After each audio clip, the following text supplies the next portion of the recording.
Hello everybody, what is going on? Jimmy here, back with another video. Hope that you guys are all doing well. I know it's been a long time since I posted last, but you know what? Life's been really busy, but I had to, post something for this because I'm really excited. My Steam Deck came in a couple days ago. I've had a couple days to mess around with it. I have to say, this console is really great. I'm super happy with it. This was the included carrying case that it comes in. Really great case. And the best part about all of this is the fact that you get a wall adapter holder in the case. So many cases don't think about the fact that we actually have to charge our devices too, believe it or not. So yeah, it comes with a really nice wall adapter. I really wish it came apart on the end here, but it doesn't, which kind of sucks, but that's kind of my only thing about it. It's USB-C, of course. That's kind of the future. And it comes in this nice little pouch, and it fits really greatly inside the Steam Deck case right here. It just fits in that slot right there. It actually provides the system a little bit more protection as well. I apologize for the lighting. My hands really are not this red. It's something going on with the lamp I have over there. I don't really know what's going on, but just take my word for it. I'll open it up now and show you all what's going on the inside here. And the first thing I thought the minute I opened it up was, my God, this thing is freaking huge. And yes, it's super huge. I've actually brought a couple consoles to compare it to, which we'll do a little later.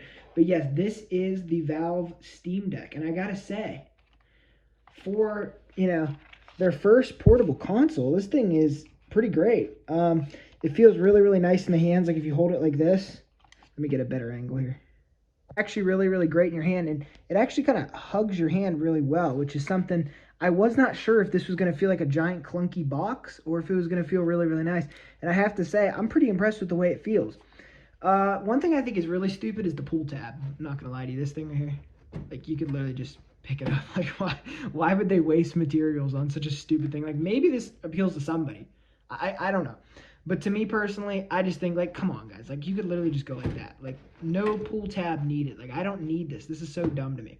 But besides that, the Steam Deck, it's really great. I did get the 512 gigabyte version, which also comes with the anti-reflection screen. I do have a lamp literally right there. It's reflecting it a little bit, obviously. A lot, because, I mean, it's right there. But, it's, like, so much better than the regular screen with reflections. Apparently, I've never seen the regular screen. I have no idea. But yeah, that's what everybody tells me. Plus, you get 512 gigabytes, obviously. You get the custom case, which has some cool color right there, right here, and right here. And it also comes with a cleaning cloth, which I do not have with me right now, unfortunately.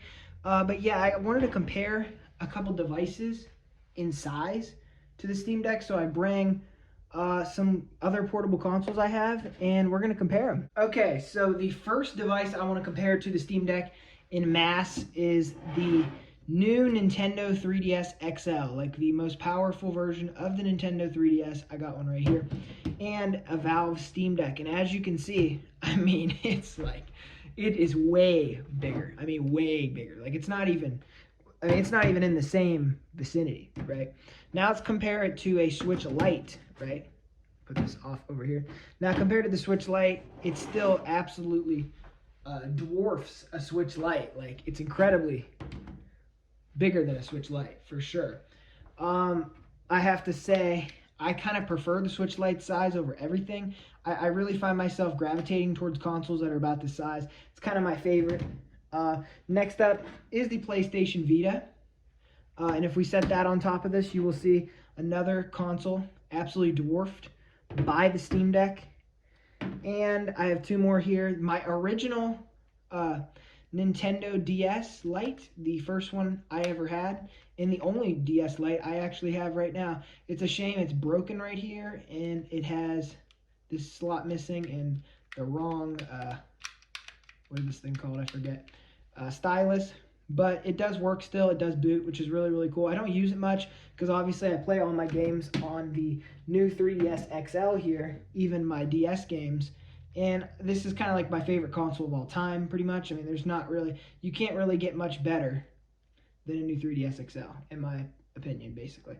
So that's basically all the, like, smallish size consoles I have to compare it to. Now, the biggest console I own besides the Steam Deck would be the Nintendo Switch OLED model, which I recently unboxed last year. I'll put a card up if you want to watch that video. You might be interested to see me unbox that. I'll definitely include it. I was going to unbox this one, but honestly, I just could not wait. I was so excited, and I was not in a position to get my camera out and everything. So if you look at this right here, it's certainly a lot bigger, and I feel like the difference is a lot more apparent in person than it is coming off of a camera. You kind of just have to believe me here. If I lay them both like this, and I kind of move the camera here, you might be able to tell what I'm talking about. It's just significantly bigger than a Switch OLED 2. I did add these Joy-Cons on here. These are not stock, because I know somebody's going to be like, what's going on there? Yeah, I added those because they kind of help with hand cramping. That's one thing I love about the Steam Deck versus the Switch. No hate towards the Switch. Absolutely one of the best consoles of all time. But it cramps my hand, which is weird because the Switch OLED over here doesn't. Which I always thought was really strange because, you know, this seems like it would be more comfortable, but no, for me, for whatever reason, the way these buttons are spaced out versus these ones are spaced out or something, I don't know what it really is, something about the way the buttons are made on the Switch Lite does a way better job with me personally. Now, that's kind of the reason why the Switch Lite's my favorite Switch model. But I have to say, the Steam Deck's more comfortable than everything here except for the 3DS XL. I'd say they're pretty similar in comfort. But obviously the 3DS XL is my favorite console of all time, not just portable console, because it does everything. You know, it can take all my DS games like we talked about. It can take all the 3DS games like we talked about. It's just, in my opinion, the best console of all time, hands down. But I have to say, the Steam Deck is an amazing console, and if you are in the market for a very, very like niche, hardcore PC that can just kind of do everything, and you could take your games on the go that are running, you know, 60 frames a second. Doom Eternal, I'm running it in 60 frames a second, not even on low settings. Like, it looks absolutely fantastic. I'm running it in handheld mode, obviously, because I don't have a dock. The docks aren't even out yet. And it's freaking amazing. But I will say one thing. The biggest downfall for me personally is, well, two things, I guess. First thing is the size of it. I mean, it's kind of ridiculous. Like, it really is. Like, it kind of takes the whole idea of portability out of a portable console. Like, yes, you can take this thing places, but it's kind of like saying an iPad mini's portable. Like, yes, it is. When we were growing up, you know, consoles were like this. They were really small, you know, and nowadays it's crazy to see how we went from that to this, which I know this came after, but I'm talking in size. I know the original Switch came first. This, and now we're all the way up to something like this. Like, even the PS Vita at one point wasn't really considered to be that small. Like, you know, a portable console, you kind of wanted to be able to take it with you, you know? And nowadays I just feel like the whole idea of the world is just, let's make things bigger. You know, like looking at the RTX 4090, it's absolutely gigantic. I mean, looking at some of the new cell phones coming out, we're starting to get to the point where cell phones can barely even fit in your pocket. Like, the whole point of a smartphone was to be kind of portable, you know? And I feel like we're going back to like the 90s era phones where they were not even really portable at all. So that's kind of my thought process when it comes to technology, even including cars. Like, everything they just keep building it bigger, which they're going to hit a ceiling. Like, you cannot make a portable device much bigger than the Valve Steam Deck. Actually, I would prefer if I never owned a console this big, and that's the biggest downfall for me personally. I opened it up out of the box, and like I said, it does not look that much bigger than a Switch on camera.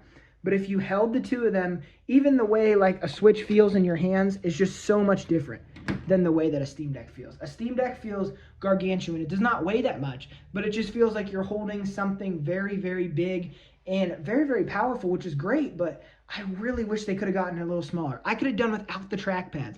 I know everybody raves about the trackpads. I don't think they're bad by any means, but if they could have given us a smaller size by getting rid of the trackpads, moving these buttons, well, you'd have to move this one down here and move the A, B over here. If they could have done something like that, I would have vastly preferred that to what we ended up getting here. Not to say that the Steam Deck is a bad console at all. And my second con with it is the storage options. I really feel as if the storage options on the Steam Deck are kind of terrible. Like, the base model for $400, you gotta get an SD card. And the thing is, I don't want an SD card. This is the 500 and I think, what is it? 512 gigabyte? I think that's what it is.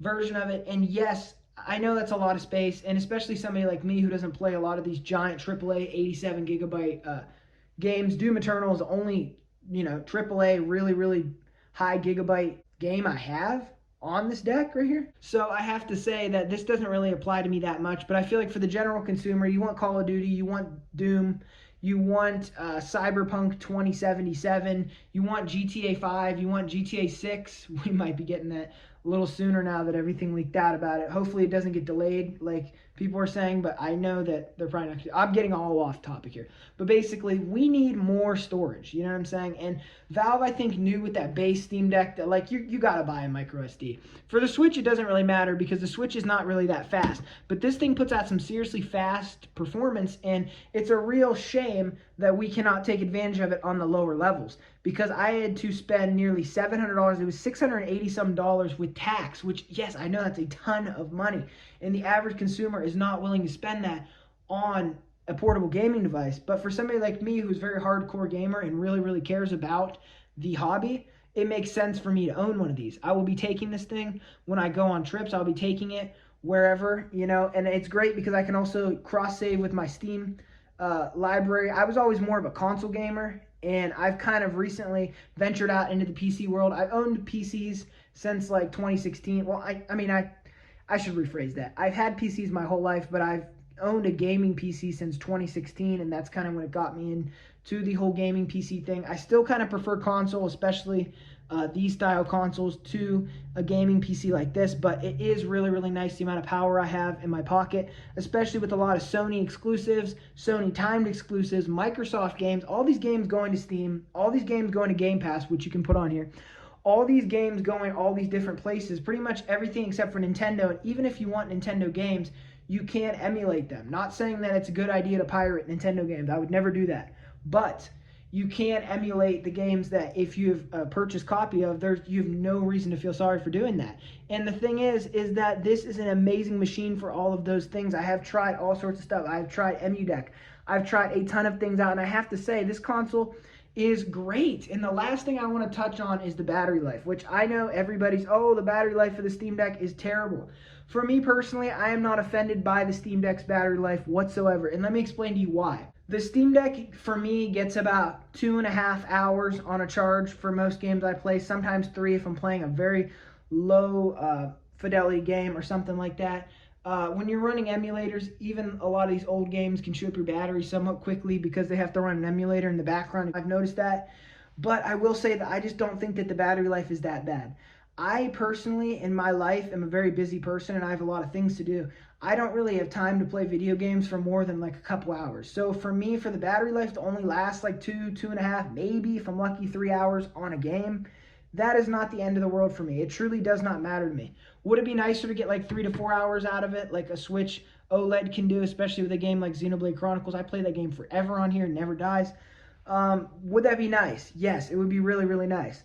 But can I live with the Steam Deck's battery? Absolutely, and I have no complaints whatsoever. When I'm done playing it, I put it on the charger, and I've never killed it once during a gaming session. I've had it for like 3-4 days now, and I haven't actually had that much to do recently, so I have been actually using this thing a lot more than like I was when I got my Switch OLED. I had so much stuff to do when that happened. So, I feel like I'm in a better position to talk about this thing as a new owner of it. And I have to say that I seriously think that it's something you should consider if you are a hardcore gamer and if you are in the gaming PC space. Hell, even if you're not in the gaming PC space, if you want to get into it, you want a place to get all your Steam games, you want a place to get cross saves, all that great stuff, I think that the Valve Steam Deck is an amazing console. Basically, my only problems with it, to sum this all up, is the storage is not good, and you have to spend a ton of money to get 512 gigabytes. There's no reason why we can't get a terabyte model. I think a lot of people would have paid for it. I wouldn't have, because it would have been insanely expensive. But I seriously think they should have offered it. And I also think what they should have offered was a smaller version. If that means that we had to lose these trackpads, I'd love for them to do a Switch Lite effect and give us a smaller console. Even if the Switch Lite effect means that the Steam Deck is about the size of a Switch, which I used to actually consider a very big console. Wow, have the times changed. So anyways, guys, thank you so much for watching this video. I really appreciate you all checking out my channel. If you're new here, please don't forget to subscribe, like, and comment down below. Let me know what you think of the Valve Steam Deck. I'll be reading all the comments, responding to all of them, and I will see you all in the next video. Thanks again. Jimmy out of here.